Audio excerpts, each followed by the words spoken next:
মহিলা হোস্টেলে কর্মরত আদিবাসী সম্প্রদায়ের এক কেয়ারটেকারকে শ্লীলতাহানির অভিযোগ উঠল ওই হোস্টেলেরই নৈশ প্রহরীর বিরুদ্ধে। আর ওই ঘটনার প্রতিবাদে অভিযুক্তের দৃষ্টান্তমূলক শাস্তির দাবিতে বাঁকুড়া রানীবাঁধ রাজ্য সড়কের ওপর খাতড়া রাজাপাড়া সংলগ্ন ওই হোস্টেলের সামনে পথ অবরোধ করলেন আদিবাসী সম্প্রদায়ের মানুষজন। রবিবার সকাল থেকে ওই অবরোধের জেরে আটকে পড়ে অসংখ্য যাত্রী ও পণ্যবাহী যানবাহন।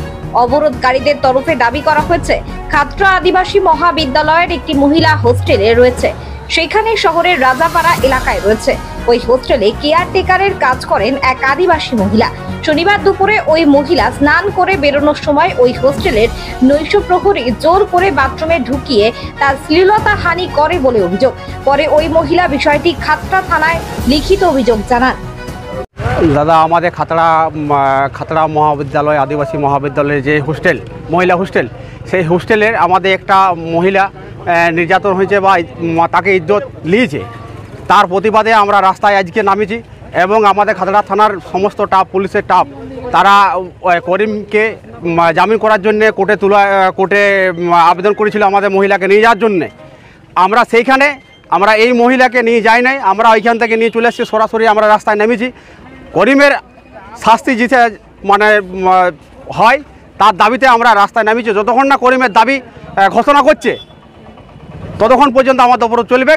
আর এবং আগামী দিন যে আমাদের এই ছেলেরা যে এইরকম করছে, ধরুন আমাদের এবারে ধরুন মহিলাদের হোস্টেলে মেয়েদিকে পাঠাচ্ছি, সেখানে সুরক্ষা পাচ্ছে না, সেখানে নাইট গার্ডে আবার মহিলাদেরকে অত্যাচার করছে এবং নির্যাতন করছে। এইরকম বহু আমাদের ওয়েস্ট বেঙ্গলে বহু ঘটনা ঘটে আছে।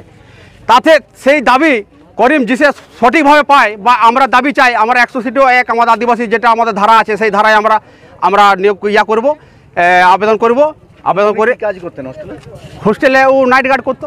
আর আপনাদের বোন? আমাদের বোন এখানে ক্যারেক্টারের কাজ করতো, বান্নার সমস্ত কাজ করে এখানে, বুঝলেন। সেই তাকে ফাঁকা পেয়ে হোস্টেল তো বন্ধ ছিল এই ভোটের পর থেকে, অভিযোগ হয়ে গ্রেপ্তার হয়েছে। অভিযোগ হয়ে গ্রেপ্তার হয় নাই, ও আগামী জামিন কোর্টে পুলিশরা আমাদের করে দিয়েছে। পুলিশ ওকে ধরেনি? না, ধরেনি। কোথায় ধরে? আমরা গেছিলাম থানায় কোনো ওকে দেখতে পাই না, আসামিকে আমরা এখনো পর্যন্ত দেখতে পাই নাই। আর যতক্ষণ না ওকে আসামিকে আমরা দেখতে পাচ্ছি ওকে লোকের মধ্যে, ততক্ষণ পর্যন্ত অবরোধ চলবে। আমার নাম স্বপন মোদী, একতা মঞ্চের ব্লক সম্পাদক বা অঞ্চল সম্পাদক।